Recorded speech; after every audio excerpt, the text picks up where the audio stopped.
Today is May 7th, 2023. It's been a good day. Got outside quite a bit. Went to church earlier and just enjoying finally springing into summer, basically. So it's been nice. I was drinking some milk, and I've noticed these cartons have come for a while now, but on the front here we got R2-D2 and C-3PO. We got the Star Wars theme, right? And then on the back it says this: made to rebel. Now, at first glance, that might seem innocent enough, right? Like, in Star Wars, the rebels are the good guys fighting against the evil empire. But I thought about that messaging being on there. Made to rebel. Like, probably most of the people who are drinking these little cartons like this, it's probably like kids in schools. That's who the marketing is targeting. Let's be real here. And it says made to rebel. So in Star Wars, the rebels are the good guys, right? In the Bible, though, the rebels are the fallen angels, the demons. And the Bible is very clear that rebellion is a sin. It says rebellion is as the sin of witchcraft.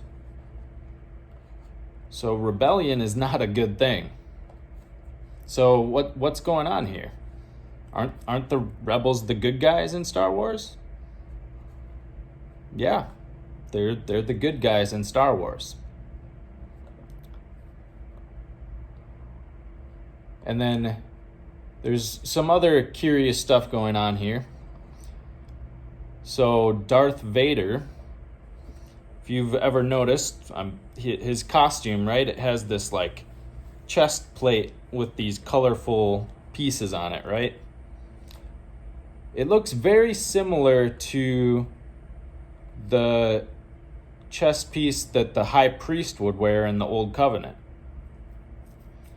And then I saw that there's actually supposedly these Hebrew letters written on it, if you zoom in really close in the movies, at least episode 5 and 6. So that's strange, and I don't know enough Hebrew to confirm that that's real, or if it actually says anything or not. But it appears that there's like these Hebrew letters on this breastplate that looks like the breastplate that the high priest wore in the Old Covenant. So just strange stuff going on, right?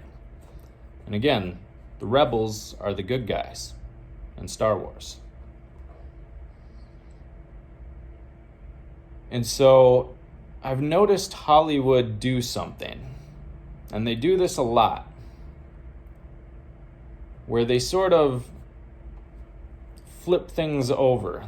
They turn them upside down. So good is evil and evil is good. And so what happens is, oftentimes, Hollywood will take good characteristics and ascribe them to evil characters or villains. And they'll take evil characteristics, such as rebellion, and ascribe them to good characters. So this happens all the time. Another example of it would be the Avengers and Thanos. So when Thanos first appears on the screen, there's this scene where he comes in and there's like his servant going before him, and he's announcing good tidings of a savior and, this one who's merciful and just. And it uses all this language that we would normally use when describing God. And yet here it's being used in relationship with a villain. And then all the Avengers themselves are pretty much a bunch of pagan gods. Like Thor, right? Just straight up pagan god. and you got like all these other ones as well. And so it's doing this thing where it's subtly flipping good and evil.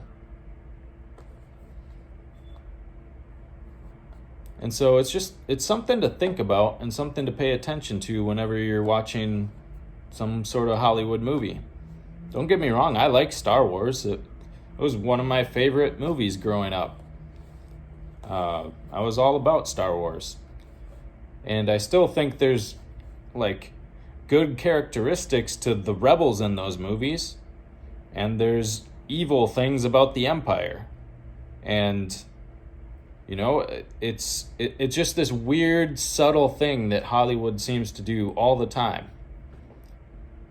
And it can get us confused about good and evil. And when we see good and evil in society today, what's happened? It's been flipped upside down, right? Good is being called evil, and evil is being called good. In real situations, not just in media or movies or books or anything like that. It's real life. This is what's happened. And so I think there's a danger when we just go in to a Hollywood movie blindly and let it start to influence us and program our mind to think a certain way. Oh, the rebels are the good guys. Rebellion must be a good quality then, right? That's what it's subtly telling your brain to think. So I know there's probably a lot of Star Wars fans who might not like this take on it, but you got to be aware of what's going on with these messages and think about what these movies are telling you. So that's all I got for today. Peace.